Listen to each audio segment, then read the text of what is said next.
হযরত ওমর রাদিয়াল্লাহু তাআলা আনহু, যাকে অর্ধ পৃথিবীর বাদশা বলা হতো, আধা জাহানের বাদশা বলা হতো, বিশাল বড় সাম্রাজ্যের অধিকারী তিনি ছিলেন।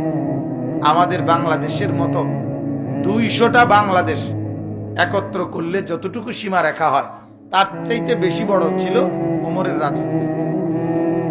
এত বড় সাম্রাজ্যের রাজত্বের বাদশাহ আমিরুল মুমিনিন একাই ছিলেন ওমর রাদিয়াল্লাহু তাআলা। সুবহানাল্লাহ।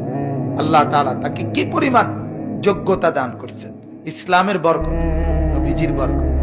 অথচ ওমর রাদিয়াল্লাহু তাআলা আনহু বলতেন ছোটবেলায়, আরে যুবক বয়সে, ইসলাম গ্রহণ করার আগে আমি এক মহিলার বকরি চড়াইতাম পারিশ্রমিকের বিনিময়ে, উজরতের বিনিময়ে।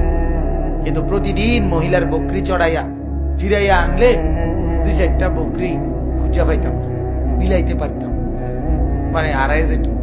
আমি এত সিধা সাদা আছিলাম, তেন দিয়া বইছি তো বইয়া রয়েছি, তেন দিয়া সাইয়া রয়েছি তো সাইয়ে রয়েছি, হেন দিয়া আমার বকরি জায়গা আমি খুঁজা পাইতাম। প্রতিদিন আমি হারায় ফেলতাম বকরি, এত বোকা ছিলাম। আমার আব্বা খাত্তাব, ওমরের বাবা, অহরহ বলতেন, হায় ওমর, তোরে নিয়েই আমার বেশি চিন্তা রে, তুই বড় হইলে কেমনে চলবি, এরম সিধা বুঝি মানুষ হয়, এরম বেকুব বুঝি মানুষ। ওমর পরবর্তীতে বলতেন, হায় আমার বাপ আমাকে নিয়েই ভাবতেন, আজ ইসলাম আমাকে কই পৌঁছেছে, আজ নবী মুহাম্মদের সোহবত আমাকে কই পৌঁছে, আজ অর্ধ পৃথিবী ওমরের নামে কাফে। সুবহানাল্লাহ। কি আজিমুশ শান জায়েল ওমর রাদিয়াল্লাহু জন্য কিতাবে আছে, ওমর রাদিয়াল্লাহু তাআলা আনহু বাইতুল মুকাদ্দাস, মসজিদে আকসা, ওইখানে খ্রিস্টানদের সাথে একটা চুক্তি স্বাক্ষর করার জন্য গেছিলেন নিজে।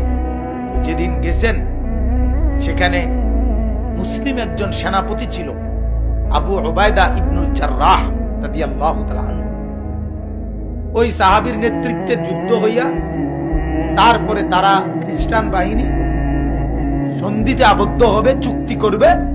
বলছে শুধু তোমাদের ওমর সরাসরি মদিনার থেকে আইসা যদি চুক্তিনামাতে স্বাক্ষর করে, তাইলে আমরা তোমাদের সাথে সন্ধি করব। ওমর রাদিয়াল্লাহু তাআলা শুনে আসছেন, একাকী একজন মাত্র খাদেম নিয়ে সেই মদিনা থেকে 1000 মাইল দূরে তিনি বাইতুল মাকদিস, মসজিদে আকসা, ফিলিস্তিন, ওখানে আসছেন।